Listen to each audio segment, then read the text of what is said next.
Good morning and happy day 140 of Walk with Winston. I'm greeting you today from Tampa, and it is wonderful to be here for an extended period of time. I have been, if you've been following this for a while, you have seen so many of the recent Walk with Winstons coming from an airport or a city other than Tampa. And just to recap, for 38 calendar days, I had been in a very significant season of travel.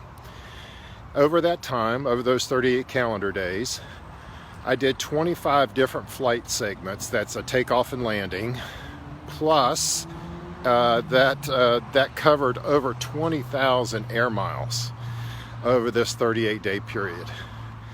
And I am, I've traveled quite a bit for my work over the years, but this is probably the most concentrated amount of travel that I've done in a single period of time.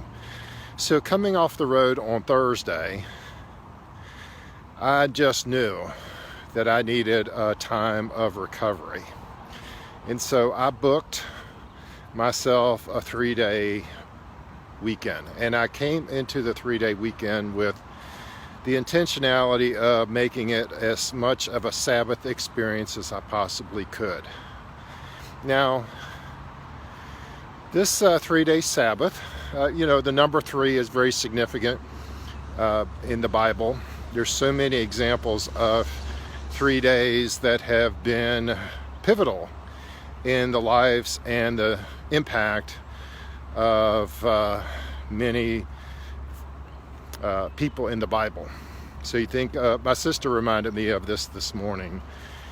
So when she brought up the story of Jonah, who was commanded by God to go to Nineveh, he headed in the opposite direction and ended up in the belly of the whale for 3 days and came out of that experience with a renewed vigor and a commitment to fulfill his mission.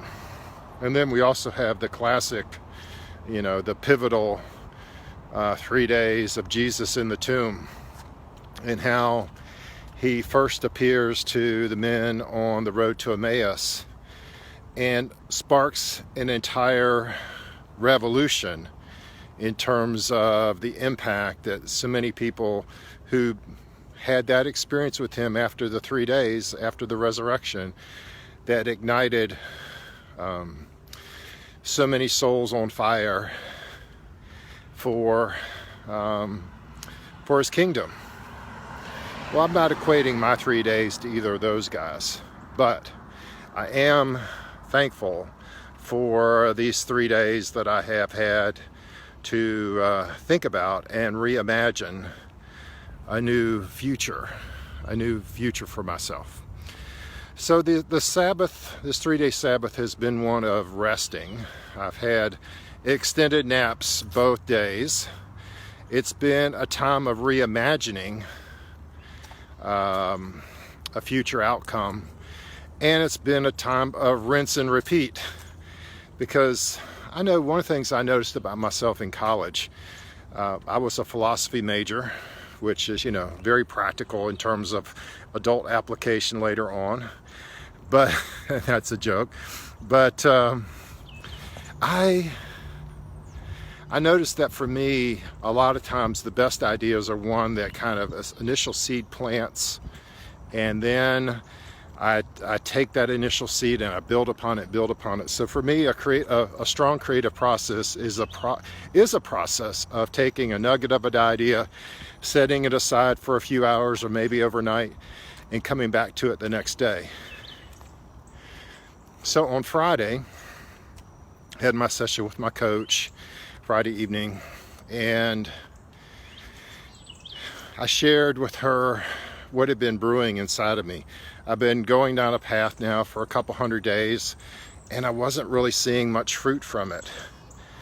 And if I were, as a business strategist and coach, if I were consulting myself, I would say, this is not, the business model that you're pursuing is not really yielding much result, nor will it probably yield a lot of result in the manner that you're approaching it. So that was the initial question. And then over Saturday and Sunday, I put myself into new environments so that I could really experience and shake up my creative brain. So Saturday was a day that I Googled and found, surprisingly found, an organic strawberry farm just 3 miles from my home. What a blessing that is to have, and this is our peak strawberry season in Florida. So I went there and picked up a lot of strawberries that I've been putting into smoothies and in my salads, and I just love it. I also took a long walk in nature and saw some beautiful flowering bushes that I had not seen since last year this time. And so that really inspired my spirit. I came back from that and started writing and imagining a bigger, brighter future. Then yesterday I went to worship, came back home, and started putting some real meat to the bones there. And so one of my mentors has asked me to develop a series of fails, things I'm willing to invest in and try, and they're so far in front, so big, so bright, and so bold that I'd be willing to fail at trying them, knowing that I would progress if I did that. And so yesterday I ended up putting up on my whiteboard 18 such failures that I'm willing to invest myself into that supports that larger strategy, that larger mission. And so today I'm putting foundations around those 18 fails. And yeah, so what are the activities, what are the people, what are the capabilities I need to surround myself to make a good faith attempt at all of those fails. And this is a very exciting process for me. I love strategy, I love stretching, I love imagining. So this rest, reimagine, and repeat process is really bringing me a lot of joy and a lot of inspiration. And so as I hinted on the walk last night, you're going to see some very significant pivots over the next little bit. Yeah, you know, it's the definition of insanity's doing the same thing over and over and hoping for different results. Well, you got to change up your strategy to get different results, and that's the path I'm on. It's a path I invite you to join me on, and I'd love to hop on a call with you. The link is in these show notes, where we can start to reimagine your future achievements. I'd be honored to do that with you. But in the meantime, consider booking yourself out for a 3-day renewal Sabbath. God instructs us to rest. He commands us to rest. And without that rest, we're not going to be the best expression of Him that we can be. With that, you guys have a great day. I'll talk to you again really soon.